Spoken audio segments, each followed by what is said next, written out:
I love watercolor. It's so fresh and it's so spontaneous and it's so exciting. I believe very strongly that we're all born to create, and I think that you can do it if you think you can. It takes desire, it takes determination, and it takes practice.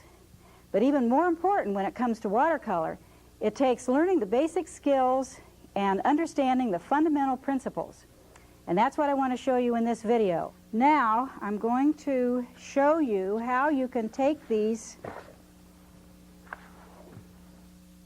wash, dry brush, and line and create a small landscape watercolor. This, of course, is the tricky part of it. It's taking the elements that you've learned, the wash, the dry brush, and the line, and putting them all together and determining just exactly which one of those techniques is going to be the one to use to create an element of the landscape. Now, before we do this, let's talk about something called values. Values are very important, whether you're working in color or black and white. Value has to do with the degree of light or dark of the color. So, for example, if I have a lot of water in my wash, I get a very light value. Now remember, our white is the white of the paper. All I have to do is add a little more paint to this, and I get a succession of darker and darker values. Now, I have to tell you the bad news about watercolor. The bad news about watercolor is that it dries lighter than it looks when you put it on. Now, what this means is that if it looks right, it's wrong. Now, it's not hard to adjust to this once you understand what is happening here. All of these are going to dry lighter. So I just have to push that color just a little bit so that I can get a stronger contrast in my painting. We always work, remember, from light to dark. So in doing our little landscape, let's just make a little quick sketch here. Fit our landscape in here. We'll start with a baseline. Put a little mountain shape in there, and a vertical that's going to represent a tree, and some little verticals to represent bushes. And I wouldn't do much more than that when I was drawing a watercolor unless I had something that needed a lot of detail. So with just those few lines, I'm going to start out with a very light wash for my sky.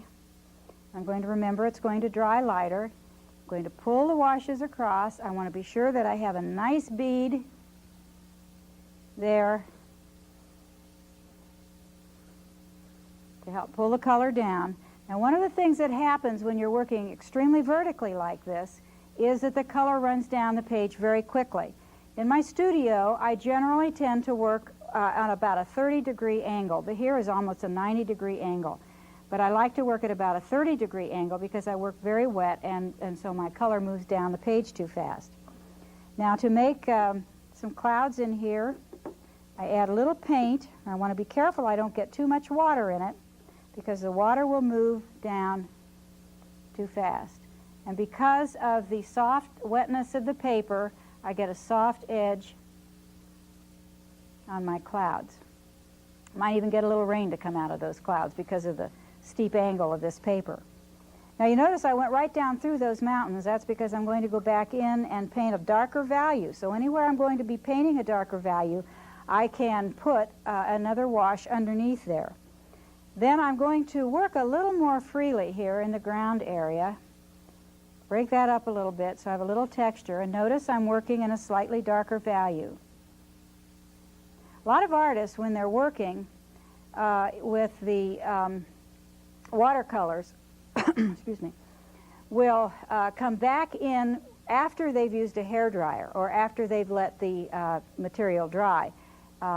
This is going to be very soft because the paint is not drying before I put on the next layer of paint. So I'm going to go in here now and define the edge of these mountains. It's going to be a little soft. Now you see, this is why you need the differences in values, so you can see the distinction between the lighter value of the sky and the darker value of the mountains. And then you get a little bit of texture in here in the ground area. Now to go back into these trees, it's going to be tricky because the paper is still so wet where I put in the mountains. So I'll start out first of all with these little bushes, these little guys in here. Pretty dry right there. Now the biggest problem that I'm going to have when I go back in here to do this tree is that the sky is drier than the mountains are. So what's going to happen is I'm going to get a stronger definition of the shape right here where it's wet. So if I weren't working so rapidly, I would wait until that was completely dry. You see it's going to diffuse as it goes down through the mountains. Now I can go back into that later after everything is dry and sharpen that up just a little bit. But as it is, that's going to work all right. And so this is the principle of the values with the watercolor. In this little video, what I've tried to do is give you an idea of what the most basic things are that you need to know to paint in watercolor. These are the books that I've published within the last few years.